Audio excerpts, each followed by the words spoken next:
शाम के करीब 6 बजे का समय था। शहर का सबसे व्यस्त चौराहा लोगों और गाड़ियों से भरा हुआ था। सड़क किनारे एक पुराना सा सब्जी का ठेला लगाए बैठा था मोहन। उम्र लगभग 35 साल। चेहरे पर ईमानदारी, लेकिन जिंदगी की परेशानियां साफ दिखाई देती थीं।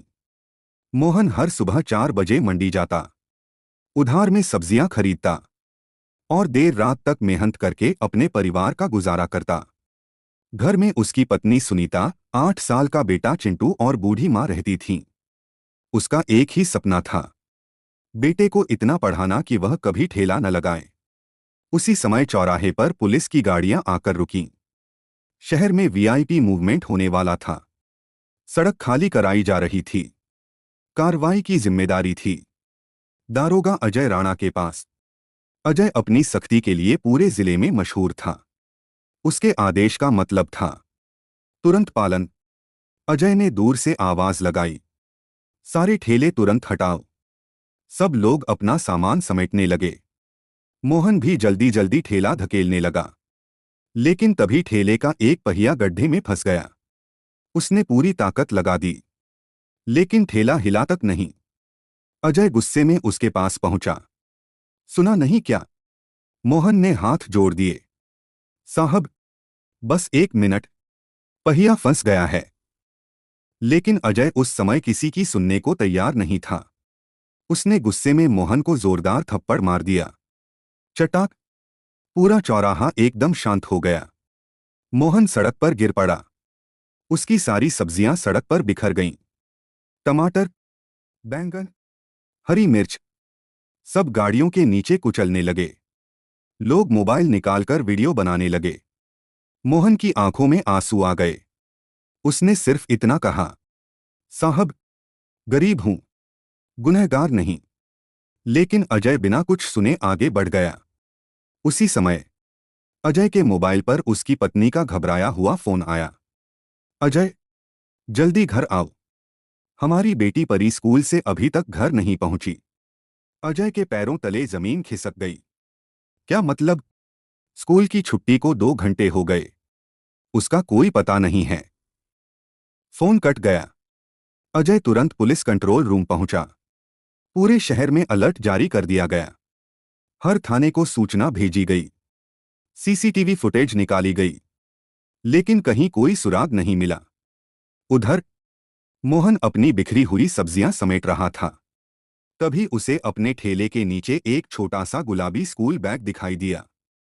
उसने बैग उठाया। उसके अंदर एक स्कूल की डायरी थी। पहले पन्ने पर लिखा था, परी अजय राणा। मोहन एक पल के लिए चौंक गया। उसे समझ आ गया, यह उसी दारोगा की बेटी का बैग है, जिसने कुछ देर पहले उसे सबके सामने थप्पड़ मारा था। उसी समय बैग के अंदर रखा छोटा मोबाइल बज उठा। स्क्रीन पर लिखा था, पापा कॉलिंग। मोहन ने कांपते हाथों से मोबाइल उठाया। उसे बिल्कुल अंदाजा नहीं था कि अगले कुछ मिनट उसकी और दारोगा अजय राणा की जिंदगी हमेशा के लिए बदलने वाले थे। मोहन ने कांपते हाथों से फोन उठाया। दूसरी तरफ से घबराई हुई आवाज आई, हेलो परी, बेटा तुम कहाँ हो? यह दारोगा अजय राणा की आवाज थी। मोहन कुछ पल चुप रहा, फिर बोला, साहब, मैं मोहन बोल रहा हूं। अजय तुरंत पहचान गया। तुम वही सब्जी वाले? मोहन ने शांत स्वर में कहा, जी साहब, मुझे आपकी बेटी का स्कूल बैग मिला है। अजय एक पल के लिए चौंक गया। क्या? मेरी बेटी तुम्हारे पास है? नहीं साहब, सिर्फ उसका बैग मिला है। यह सुनते ही अजय की उम्मीद फिर टूट गई। मोहन, प्लीज जहां बैग मिला है वहीं रुको, मैं अभी पहुंच रहा हूं। 10 मिनट बाद पुलिस की कई गाड़ियां वहां पहुंच गईं। अजय दौड़कर मोहन के पास आया। सुबह वाला गुस्सा अब गायब था। उसके चेहरे पर सिर्फ एक बाप की बेचैनी थी। मोहन ने बैग उसके हाथ में दे दिया। अजय ने तुरंत बैग खोला। अंदर किताबें, पानी की बोतल और एक छोटी सी गुड़िया थी, जिसे परी हमेशा अपने साथ रखती थी। लेकिन परी वहां नहीं थी। अजय की आंखें भर आईं। मोहन ने धीरे से पूछा, साहब, आखिरी बार बेटी कहाँ दिखी थी? अजय ने बताया, स्कूल से निकलने के बाद सीसीटीवी में सड़क पार करती दिखी, फिर अचानक गायब हो गई। मोहन कुछ देर सोचता रहा, फिर बोला, साहब, यह बैग यहां कैसे आया? उसने आसपास की सड़क ध्यान से देखी। तभी उसकी नजर मिट्टी में पड़े छोटे छोटे जूतों के निशानों पर गई। वह रोज इसी इलाके में ठेला लगाता था। उसे यहाँ का हर कोना याद था। मोहन बोला, साहब, ये निशान पीछे वाली पुरानी फैक्ट्री की तरफ जा रहे हैं। एक सिपाही बोला, सर, उधर तो कई महीनों से कोई नहीं जाता। मोहन ने गंभीर आवाज में कहा, इसीलिए तो शक हो रहा है। अजय ने तुरंत पुलिस टीम को तैयार किया। लेकिन तभी मोहन बोला, साहब, अगर सच में कोई बच्ची को लेकर गया है तो पुलिस की गाड़ियों की आवाज सुनकर वह भाग सकता है। अजय ने पहली बार मोहन की बात ध्यान से सुनी। तो तुम्हारे हिसाब से क्या करें? मोहन बोला, मैं इस इलाके को अच्छी तरह जानता हूं। हम पीछे वाले रास्ते से चलते हैं। अजय कुछ सेकंड तक उसे देखता रहा। उसे याद आया, कुछ घंटे पहले इसी इंसान को उसने बिना वजह थप्पड़ मारा था। और आज उसी की समझ पर उसकी बेटी की जिंदगी टिकी हुई थी। अजय ने बिना देर किए कहा, मोहन, आज से तुम मेरे साथ हो। दोनों चुपचाप पुराने रास्ते से फैक्ट्री की ओर बढ़ने लगे। उन्हें बिल्कुल अंदाजा नहीं था कि फैक्ट्री के अंदर जो उनका इंतजार कर रहा था वह सिर्फ एक गुमशुदगी का मामला नहीं, बल्कि एक खतरनाक साजिश थी। रात के करीब 9 बज चुके थे। पुरानी फैक्ट्री चारों तरफ से अंधेरे में डूबी हुई थी। टूटी हुई दीवारें, जंग लगे लोहे के गेट और चारों तरफ सन्नाटा। मोहन ने धीमी आवाज में कहा, साहब, मैं कई साल से यहां ठेला लगाता हूं। इस फैक्ट्री के पीछे से एक पुराना रास्ता जाता है। अगर कोई बच्ची को छिपाना चाहे तो यही जगह चुनेगा। अजय ने तुरंत 2 पुलिसकर्मियों को पीछे की तरफ भेजा। बाकी जवानों को इशारे से चुप रहने को कहा। तभी फैक्ट्री के अंदर से किसी बच्ची के रोने की हल्की आवाज सुनाई दी। मुझे पापा के पास जाना है। अजय का दिल जोर जोर से धड़कने लगा। वह समझ गया, यह परी की आवाज थी। वह दौड़कर अंदर जाने ही वाला था कि मोहन ने उसका हाथ पकड़ लिया। नहीं साहब, अगर आपने जल्दबाजी की तो वे लोग बच्ची को नुकसान पहुंचा सकते हैं।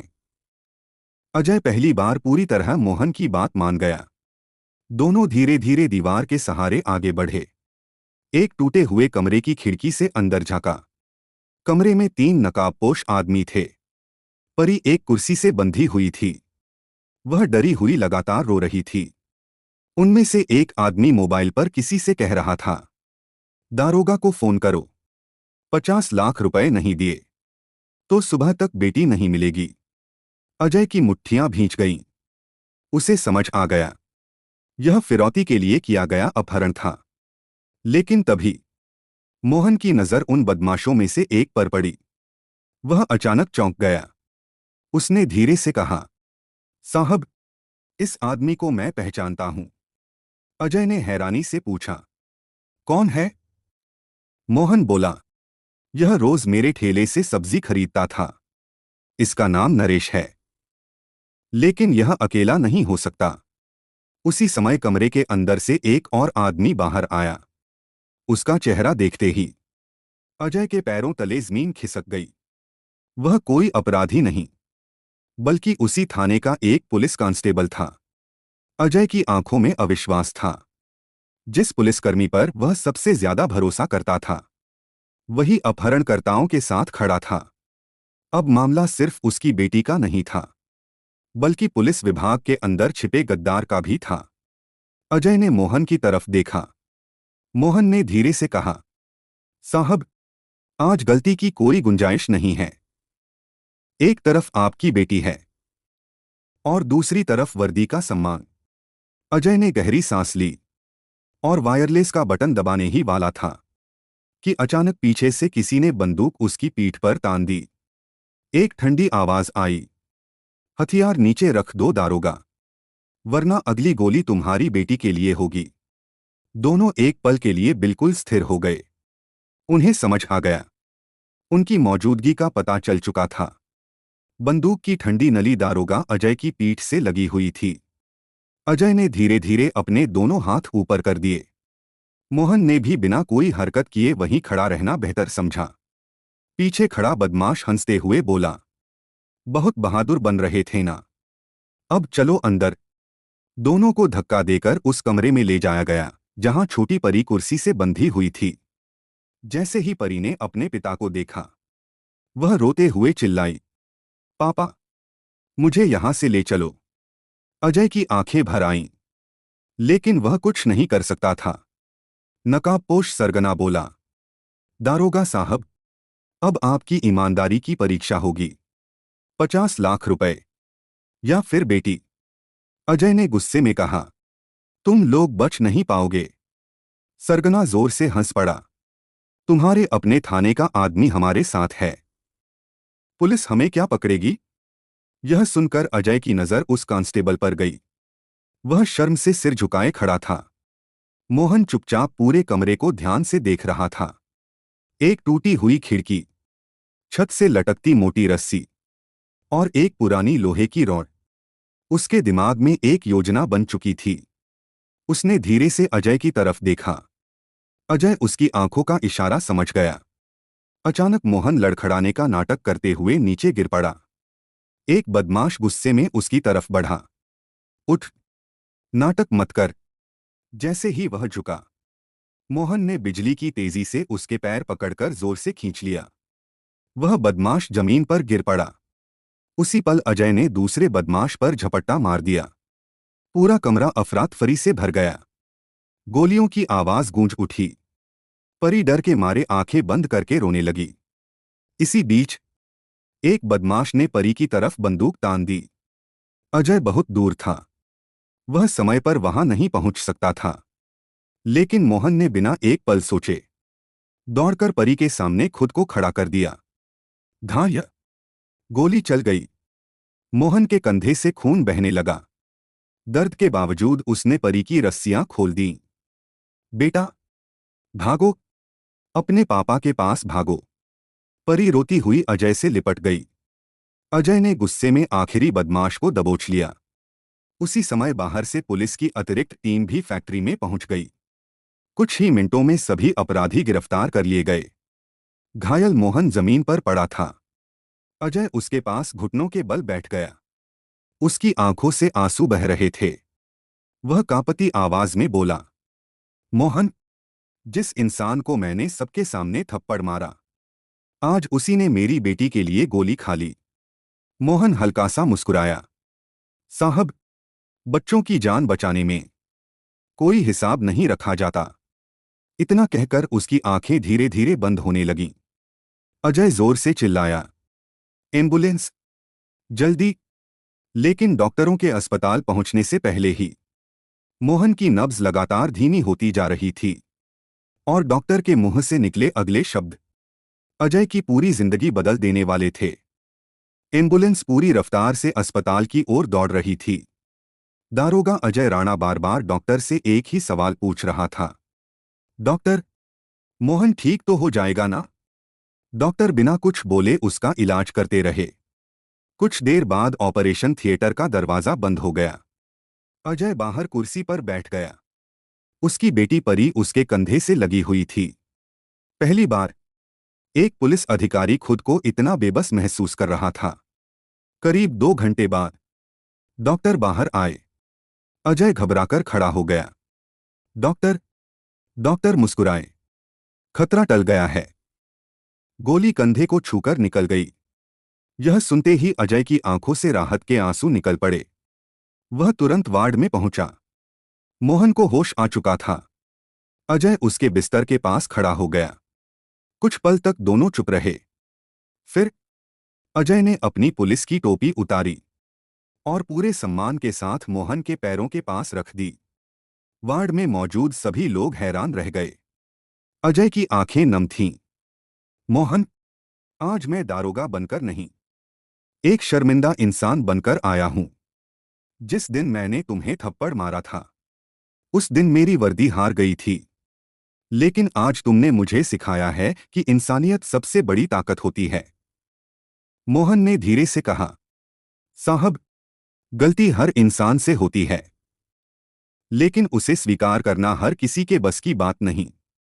इतने में राज्य के पुलिस महानिदेशक डीजीपी भी अस्पताल पहुंच गए। उन्होंने पूरी घटना की रिपोर्ट पढ़ी थी।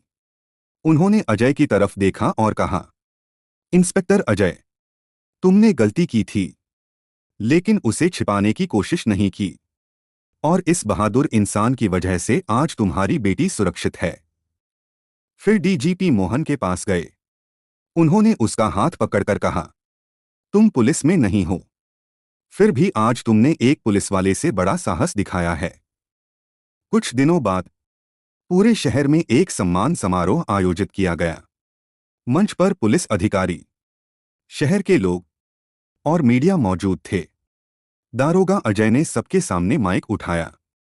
मैं आज पूरे शहर से माफी मांगना चाहता हूं। किसी की गरीबी देखकर उसके बारे में फैसला नहीं करना चाहिए। मैंने बिना सच जाने एक ईमानदार इंसान का अपमान किया था। फिर उन्होंने मोहन को मंच पर बुलाया। पूरा मैदान तालियों से गूंज उठा। डीजीपी ने मोहन को नागरिक वीरता सम्मान से सम्मानित किया। साथ ही पुलिस विभाग की ओर से उसकी बेटी की पूरी पढ़ाई और परिवार की आर्थिक सहायता की घोषणा की गई। परी दौड़कर मोहन के पास आई और उसे गले लगा लिया।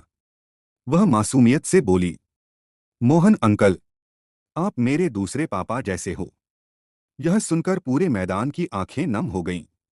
अजय ने मोहन का हाथ पकड़कर कहा, आज से तुम मेरे दोस्त ही नहीं, मेरे परिवार का हिस्सा हो।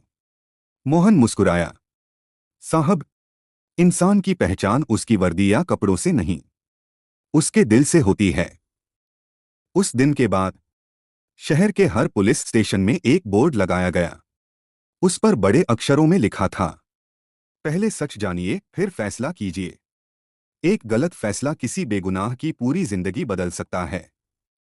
और उसके नीचे मोहन के शब्द लिखे थे, इंसानियत कभी हारती नहीं, बस सही समय का इंतजार करती है।